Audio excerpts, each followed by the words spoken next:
Hey, Rick, what did you eat last night? I had the most delicious vegan meal at a vegan fast food restaurant. Ooh. I know, right? So I've been talking with my friend Emmy about, trying to find like a tasty vegan meal to have more often, at least like once a week, and just work it in more. So there's this restaurant that she and I had found in Philadelphia called Hip City Veg. And in the last year and a half, they've opened up 2 or 3 locations in Washington, D.C., and I was so excited because it's just really wonderful vegan food, 100% organic. All of their soy products are non-GMO. All the things that they use in the store are 100% compostable. Wow. Yeah. And so I'm just going to take you through like my 2 favorite things. They have lots of great things. So if you're ever in this area, I think you should check them out. And also, maybe we can all use this as a way just to remember that more meals you can have without any animal products, always a fun thing to think about. Yes. My favorite thing that they have is called a Philly steak. And I just want to preface that everything I'm going to talk about, it's always like something chicken, Philly steak. And no, nothing tastes like steak and nothing tastes like chicken. But boy, the flavor profiles they have going on in all their food. As a pescatarian, it makes me super, super happy. So they have a Philly steak, which has some type of tempeh or soy product, and it's shredded really well. It has grilled onion, mushrooms, organic ketchup that they make themselves, and mozzarella cheese. And it comes on the most wonderful roll. And it's actually a really nice compact cheese steak sandwich, because you know how sometimes cheese steak sandwiches can be a nightmare to like eat, and it's dripping out and everything's falling out. It doesn't happen here. Now, how's the vegan cheese? Because vegan cheese is super iffy. I love it. I would never know that it was vegan. Wow. Yeah, because I think they've got so much other flavor going on. So I'm getting the texture of the cheese, and I think it adds that other element, but I'm not sitting there going, "Ooh, this is vegan cheese," like I do most of the times. Well, and like usually it doesn't have a good texture. That's the problem with it. So that's impressive, whatever they've done. And I think the way they've just blended everything maybe hides a lot of that stuff too. And then they have, the other thing I really love is they have chicken McNuggets. They come in like 4-piece or 6-piece or like 10-piece. And again, they don't taste anything like chicken, but boy! Neither do chicken McNuggets. You're right, totally. You're right. So they're really great texture, really tasty, and they come with a really great dipping sauce. And the other thing I wanted to throw out is they have this thing called a Bistro Bella, which is a grilled portobello mushroom. It's herb Dijon glaze. It's got artichoke, tomato, arugula, olive tapenade, and red onion on it on the most delicious roll. And I thought, wow, they've really sort of taken the whole portobello sandwich to a whole new level, because you know how bored I am every time I think about eating a portobello sandwich, something on a menu. Yes. And then aside from that, they also have something called a smokehouse burger, which is made with Beyond Meat. They have tofu wraps. They also have other type of chicken wraps and steak wraps. They have 5 different chicken sandwiches. They have sweet potato fries, which are really tasty. They also have salads. And they also just started breakfast. And they have this really great breakfast. It's called a taco on the go, which is basically smoked tempeh or sausage patty, whatever you want, tofu, egg, and vegan mozzarella cheese on a tortilla. So not egg, right? Like vegan egg? Is there a vegan egg? Yeah, I think it's vegan egg mix. Okay. Yeah. And it's super tasty. Sounds amazing. And on the go, fast food. And for something that's fast food, I can't believe how tasty it is. And boy, that's one of those things that we say this on here all the time. It feels like it really caters to meat eaters more than it does to non-meat eaters. Yeah. Because it's going to replicate your experience of eating meat, which is what meat eaters miss when they eat, quote, rabbit food, as my grandfather used to call it. Yeah, totally. Whereas a lot of people who don't eat meat aren't necessarily walking around going, if only I could have a cheesesteak. Whereas meat eaters are like, if only I could have a cheesesteak, but maybe I don't want so much meat. There you go. Yes, totally. And I think so many people have such a terrible impression still of tofu and seitan and tempeh, all these things. And as we've talked about, it takes really such great skill to bring flavor to those things, to make them really tasty. And this place does it. So if you're in DC or Philadelphia, please check them out. Well, I can't wait to visit next time I come visit you. That'll be fun. In the after times. In the after times, totally. How about you? What did you eat last night? I made a very, very tasty green chicken chili in my Instant Pot. Oh, you were talking to me about this. Yes. Yes. And it's one of those recipes that is like why the Instant Pot's amazing, because you really do just dump everything in it and then it's done. Because a lot of times the Instant Pot, yeah, you sort of do that, but you have to sort of maybe pre-cook something, or you saute the onions first, or you put part of it in and then you take it out and you have to, there's steps sometimes. It can be fussy sometimes. Yeah. There's sometimes more than one step, exactly. But this really is, you throw it all in. And it is shockingly delicious for what's in it. All it is onion, garlic, chicken stock, chicken, which is whole chicken breast that you eventually at the end take out and shred to your desired consistency and then put back in. The key flavor thing is a jar of Frontera Tomatillo salsa, the green salsa, which is Rick Bayless's product line, which is really, really, really good. I love that salsa, Kate. Yeah, it's so good. And then you augment that with a little cumin and oregano and salt and pepper, but that's it for seasonings. There's no other spice because that's a pretty spicy salsa. And then cannellini beans. Oh, okay. And then at the end, cilantro. I put a bunch of cilantro in at the end to finish, and then I also garnish with cilantro, lime juice, corn chips. Those are required. And then maybe cheddar cheese, maybe sour cream, maybe avocado. I don't need all three of those because then it's sometimes a little too rich. So I'll usually pick one or two of those three items depending on what I have. God, that sounds really tasty. And it sounds like I could easily substitute any type of soy product. I think it would be so easy. I mean, it would also be easy to just substitute another kind of bean or something, or even a grain like a bulgur is really good in a chili. It masquerades me, but yeah. Or at the end, I think a tofu or something like that. I wouldn't pressure cook it. I don't suppose that tofu does well in the Instant Pot. I would agree with you. Yeah. And that's one of the cases I would probably pre-cook my tofu.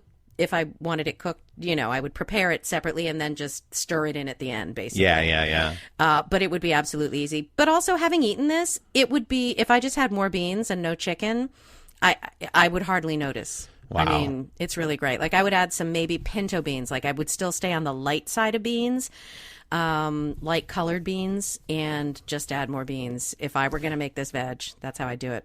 The flavor profile seems so simple, but really flavorful. It is, and it's one of those that tastes so much better than I think it would when I look at it. Like, a lot of times I look at a recipe and I imagine how it's going to taste, and this is better than I imagine.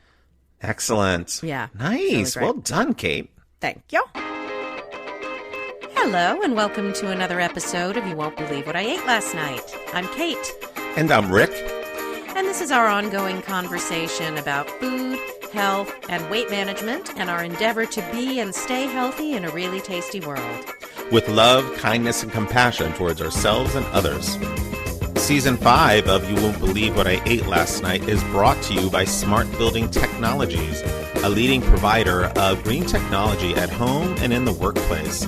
Find out more about Smart Building Technologies at smartbuildingtech.com. That's smartbuildingtech.com. Happy Thanksgiving, everybody. This is our Thanksgiving episode. Happy Thanksgiving. We are thankful for you. Isn't that the truth? All of you who listen to us and support us and allow us to have this forum and interact with us. So thank you, thank you, thank you. So we are aware that Thanksgiving has a very different look in this era of COVID, and that people are going to be having different experiences with Thanksgiving than they usually have. So we wanted to touch a little bit on the various types of situations people are likely to find themselves in this year. So there are probably people who will have a Thanksgiving that looks very much like normal for whatever reason. You either have a large bubble that you're celebrating with, or you are a nut job and you don't wear masks and you congregate with large groups and you're killing us all. Thank you. I was going to jump in with that. I'm so glad you covered it.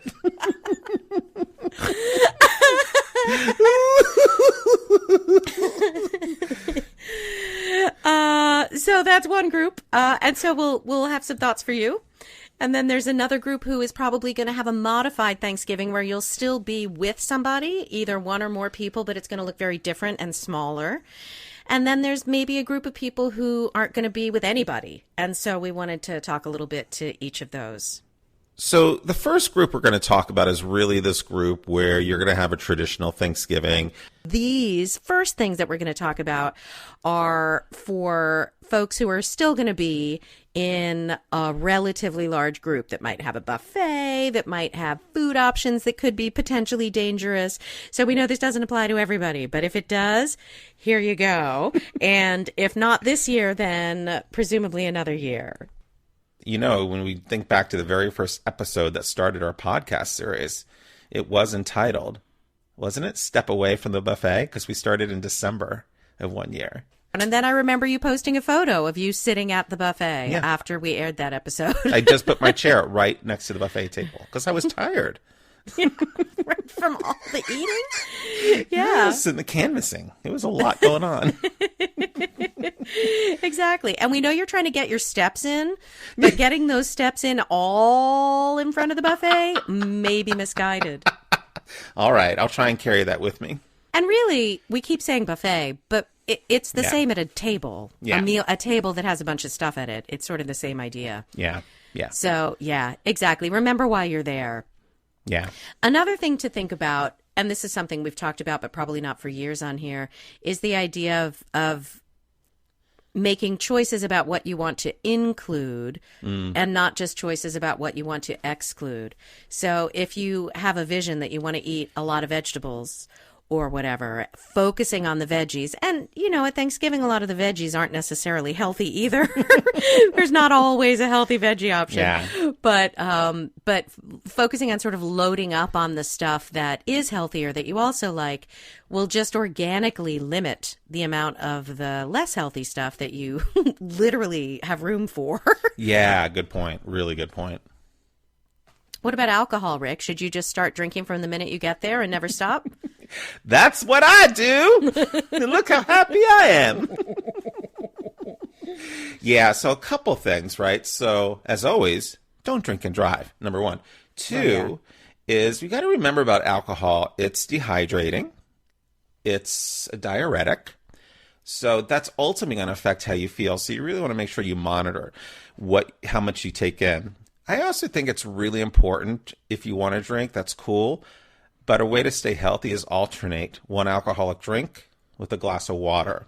I used to do them together, but I don't really do that anymore. I've tried to get better at alternating because the water is a full thing of water is really going to make you a little bit fuller before you take that whole next thing of a drink. Yes, it does fill you up as well. Yeah, I agree. I think alternating is a really good idea. Also, careful that you don't drink alcohol on an empty stomach, that you don't walk in, have a cocktail, and then start eating because A, it makes you hungrier, and B, it lowers your inhibitions and makes you not think as clearly, and you're more likely to be like, what the hell? It's the holidays. What's one extra piece of whatever? Yeah, totally. And particularly this holiday, right? When I think it's so different and it's so weird. I know a lot of people have been turning to alcohol more and more during the COVID pandemic. I think in some states, alcohol sales were up 30-40%. So we know that's going to be a big tendency this year. So they're up that much in the state that is my condo. Really? Pretty much. No, I mean my actual condo. God, I just got it. Yeah, you're brave to admit it. That's mine too. Yeah. My condo has lots of storage going on. Now, what do you think about arriving at a gathering starving? You know, it's something I used to do. It's not the most optimal idea because it's going to want to make you eat right away. It's always a struggle for me because one of the things is I really like to make sure that when I go to someone's place for a special gathering like that I can really appreciate everything they've made because, you know, we love being cooked for. So it's a tricky one. I tend to still go pretty empty. I agree. And when I've done research on this, they say not to do that. But I also agree because as a host, I have had the experience more than once of making an incredibly elaborate meal for people and have literally somebody say to me, I ate before because I'm trying to watch my weight, so I didn't want to come hungry to dinner at your house. And so I spend the day cooking and then they don't eat. So that sucks. That's a really good point, Kate. Oh my God. So I think some balance of that, right? So I guess Yeah. maybe going so that you're not so hungry that you're going to eat all the chips when you Right. first get there, that you can avoid the chips, but that you're still going to enjoy the main course. Yeah, good point. Really good point. The other thing I wanted to say about alcohol is remember if you're doing mixed drinks to really think of the mixers that are going to be more low calorie. So we know that tonic water and club soda tend to be lower on the register than some of the other things that you may be mixing into a drink. Actually, tonic is pretty caloric. Is it? Okay. Seltzer and club soda. Thank have you. none. That's what I meant. Thank you. Tonic has sugar. Yeah. It says take your spirits with low sugar mixers. Vodka is the alcohol with the lowest calories at around 100 calories per shot, and that's going to be 50 milliliters, double measure. They say whiskey is slightly more at around 110 calories a shot. Gin and tequila are also about 110 calories a shot. More sugary spirits are the ones that you really have to avoid. Super important, eggnog, super caloric, so you want to watch how much of that you have. And they said you should think about Prosecco. It's about 70 calories per 100 milliliter of glass compared to the more glamorous champagne that you may be wanting to try. And Prosecco is always super nice and light. Not always the most fun to have. If someone offers me champagne or Prosecco, I'm not going to be like, oh, I'll take the Prosecco because that's 5 calories less. Absolutely. I'll say I'll take the Prosecco because I also ate a lot before I came here. Yeah, there we go. I drank a lot before I came. I also can't imagine there's that big of a difference between Prosecco and champagne or wine. Like any wine is in the ballpark. And even the spirits, they're like a 10-calorie difference. I mean, I guess that matters, but they also say avoid the sweet wines and if you're going to have beer, go for the light beers. But, you know, it's all the little things, right? How can you maximize all the little things? And particularly what you were saying earlier, Kate. Really, the things that you want to have. Don't waste your calories on dumb things. Yes, exactly. If you're around people, you might suggest a walk at some point to A, break it all up, and then B, get a little exercise and all of that. If you can do a social distanced walk or something like that, you could do a little dance party, anything to get a little movement to help with digestion and to take your mind off it and get the blood moving would be helpful. Yeah. So, Kate, what if we talked a little bit about substitution? Could I throw some things at you? Because I think some of these are going to be more up your alley of what you've made before. Great. So, some suggestions. Having vegetables without sauces, right? So they're a little bit cleaner. Olive oil, salt, pepper, lemon. Replacing mashed potatoes with healthier options. And some of those are going to be, let's see, cauliflower mashed potatoes. So when making mashed potatoes, what is your opinion on subbing out sour cream with Greek yogurt? If you're going to put some... I've never put either of those things in my mashed potatoes. Oh, yeah. Wow, how funny. Yeah. All I need in my mashed potatoes is butter and milk. In an ideal world, it's butter and milk. Right. But I think Greek yogurt is an excellent sub for sour cream all the time, basically. What's your opinion on subbing canned cranberries for homemade cranberry sauce? Well, for those of you who couldn't see, Kate just sort of leaned to the side and rolled her eyes. That's a whole can of worms that doesn't have anything to do with the health factor. I don't know which has more or less sugar. I don't know. And the amount of cranberries that anyone eats feels awfully minimal. It feels like a strange hill to die on. Like, I think, I don't know. I would like to have a tiny sliver of that canned shit plus a little spoonful of the homemade stuff. Nice. So, that sounds perfect. That's what I like. They have different textures, different flavors. Freshness, nostalgia. Yes, exactly. What about subbing cream to spinach out for sautéed spinach? Does not seem as fun. Well, again, I've never had cream spinach at a holiday gathering either, but that sounds delicious. Well, actually, oddly enough, I find cream spinach a little bland usually because there's so much cream and not enough, I don't know, seasoning. Right. But yeah, I would be all right with sautéed spinach. Just give me sautéed Brussels sprouts. Give me something crispy. It has a little oil, but I'm good with those veggies. And sweet potatoes are healthier than white potatoes, but not if you douse them in brown sugar and marshmallows, Which you know my opinion on, I think. I feel like it humiliates the poor sweet potato, and it's under there trying to be a vegetable. It's like a dog in a costume at Halloween that doesn't want to be dressed up. Totally. It's like somebody has put marshmallows on this sweet potato, and it's just like... Mortified. Yes, exactly. But that's my personal opinion that, again, has nothing to do with health. Those green bean casseroles, which I don't like because they have cream of mushroom soup in them, but the onion things on them, that's all I need. Like, I would eat a bowl of those. They suggest subbing out the green bean casserole for sauteed green beans. And sometimes I would do those. And I would even put those fried onions on top. That still seems fun. Yeah. See, regular green beans, like one time I made a really healthy little Thanksgiving for a friend, and I just did like a turkey breast, a baked sweet potato that I just put like a little butter, salt, and pepper, and then like 2 green veg, and maybe there was some mashed potatoes. I can't remember, but something, maybe stuffing. That would have been the other one, because you don't need like carb on carb on carb on carb. But yeah. What's your opinion on subbing out cheese and cheese dips for hummus? Well, it's not a sub. It's just different, but okay. Hummus is still very high in calories. People are always like, oh, hummus is so great for you. But I don't know that it's that much lower in calories than cheese. It's just different calories, maybe better ones. Okay. This is the other one I wanted your opinion on. How about subbing out gravy for pesto? I'm confused. Why? What could possibly be wrong? Well, first of all, I, as you know, will eat pesto on anything. So if someone put a jug of pesto down at Thanksgiving, I would be super psyched. And it would help save the turkey, because I'm not a huge turkey fan, actually. And pesto on my Thanksgiving turkey would make me happy. Pesto seems to me to be way higher in fat and calories than gravy. So I don't understand why I would make that sub. But I would like it. Okay. And then deep fried turkey versus a roasted turkey.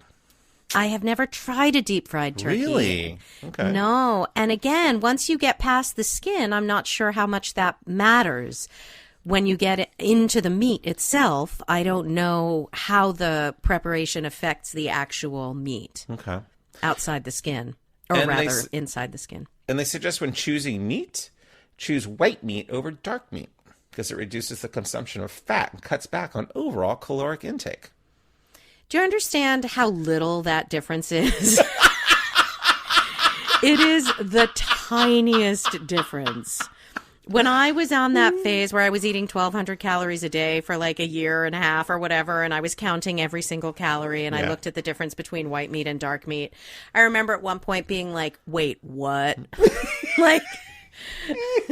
The difference in a 4-ounce serving is like 10 or 20 calories, and it's not that much fat. It's not that much difference. So my personal feeling on that one is eat the kind of poultry you like. It's still poultry. Okay. It's still a really low-fat protein, good to know, relatively speaking, is my opinion. And most gravies, I don't think. But then again, gravy is a very personal thing. It seems so tasty. And some people, like the gravy that I make my family, whatever, it does have some chicken fat in it. But not that much. And again, how much of it are you eating? So I don't do flour and butter and stuff in gravy. Okay.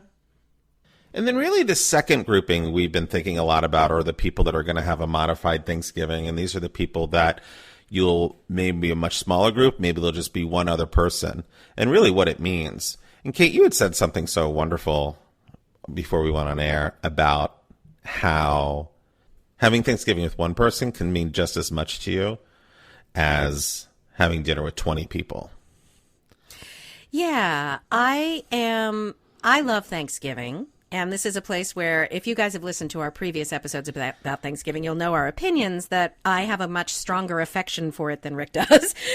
And it's a very meaningful holiday for me. And that might be because my birthday always falls during that week, sometimes on the day itself.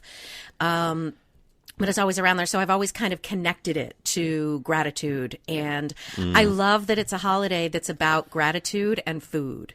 And it's not religious. And I love all those things about it. And I really just enjoy it. And then I'm always like, people are thankful for me because it's my birthday. So there's that piece.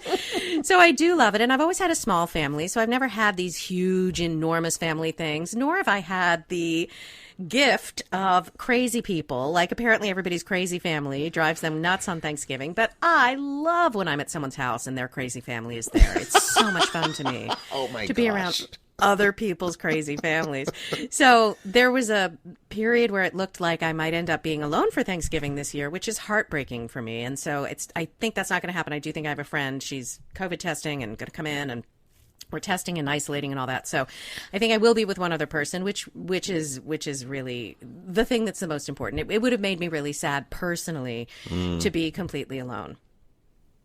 And Whereas I've really come from the background, I've had really large Thanksgivings. I've had so many people at the house that, yes, you do have all those crazy people that somehow wind up arguing and saying dumb things and just making the whole thing tense over Thanksgiving. So by the time I became an older adult, it's just something that wore me out.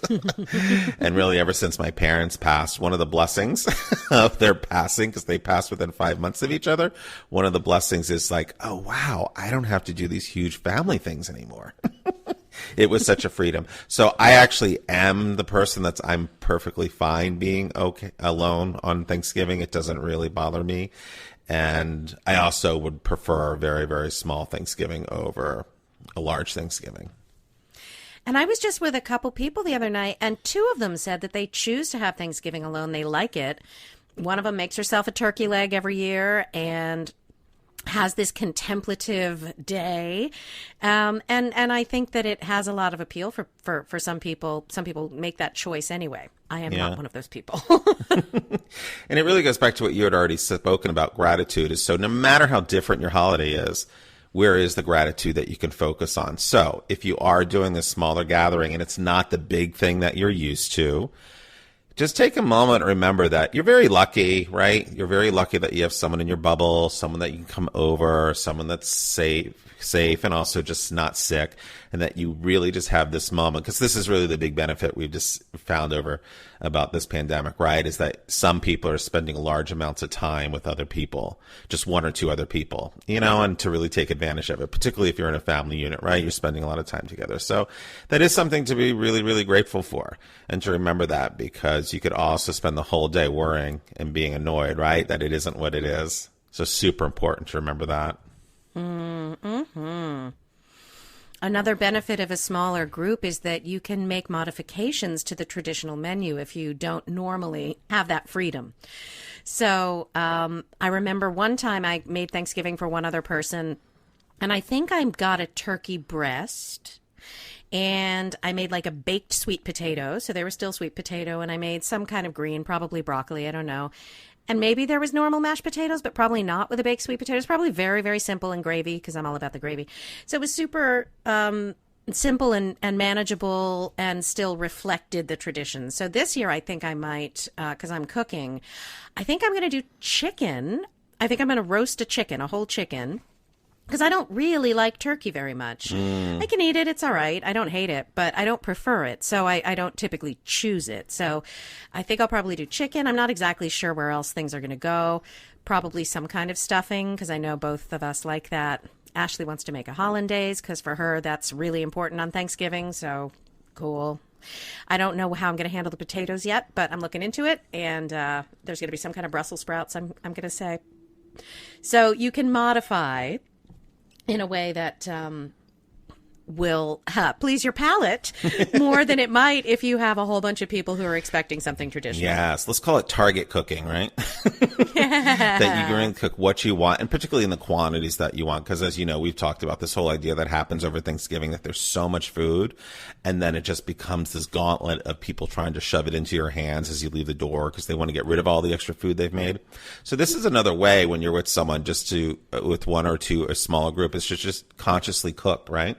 To really think, what does this group want and what does this group need? And it's a really good opportunity, if it's only a couple of people, to target the cooking to see what does this person really like, and make it especially for them. And because that's going to make their Thanksgiving even more special, because you don't have all these palates to please. You just have a couple. Totally, like a turkey pot pie. You can think outside the box. Exactly. Yeah. And of course, another option is if you like to eat but don't like to cook, there are probably a lot of restaurants in your area that are going to have takeout for Thanksgiving and will cater to smaller groups. So you want to be careful that you don't overcook, because there's been a lot of posts on a couple of my neighborhood Facebook group things about this, saying, well, if I make a whole turkey, do you think food pantries will take the rest? And the answer is no. You can't just cook something at home and give it away partially eaten. You can't do that. So, I mean, you can give it to your friends, but you can't give it to people in need, really, unless, and the recommendation here was go to where the homeless people are and offer it, but that's not feasible for everybody. So mind that you don't go nuts and create something that you then will waste. Well said. There were a couple Thanksgivings that I didn't have anything to do, and I did volunteer. So it's also not too late to contact your local shelters and pantries to see, and food kitchens to see if they need any resources. Because everyone always likes to be the person that's there, like on the day, serving stuff out because it feels really good.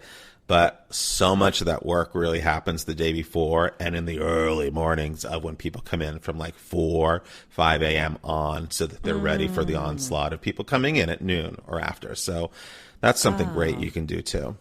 What a great idea. That wasn't even on my radar, but now that I'm thinking of it, now that you say it, if I had been on my own, I probably would have done that. It's still one of the things that gives me so much pleasure that I've done in my life. Yeah, I can see that would be rewarding. And especially because you and I, food is part of our love language. And so there is that thing of serving people that is really appealing. Yeah. And remember, they also need a lot of help cleaning up afterwards. So you may not get the star role, but they could use your help. Yeah, you don't get to be the one at the buffet, seeing all the smiling people, handing out the stuff. Yeah. My years of dishwashing experience as a teenager came in handy. Yeah. And if you are on your own, I think the idea of gratitude is all the more important, looking at the things that we do have and that we are grateful for. And then the decision is, are you going to make yourself something special? Yeah. And what does that look like? How much time and effort do you want to put into making something really awesome for yourself? Do you set a table, right? Do you put a candle out? Can you make sure you have the right music on, right? For that hour that you sit down and eat, really make it special. Don't be afraid to reach out. Don't be afraid to call. And more importantly, if you're in a large gathering this year or a modified gathering, just take that 30, 40 minutes. Don't send a text, but call. Call anyone you know that's going to be on their own. Because that 5-10 minutes that you spend chatting with them, if they get several of those calls, that's going to help a lot. That is such a good point. Yeah. And if possible, if you receive a call from somebody that you know is on their own, take it if you can. Yes, right. Be on it. Yeah. This is really where coupled people and families need to take care of their single friends.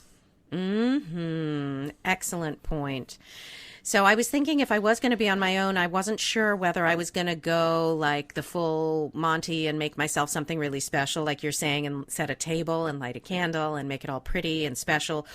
Or the other way is I was thinking that I might just fast, which would make it less sad than just eating, peanut butter. Yeah.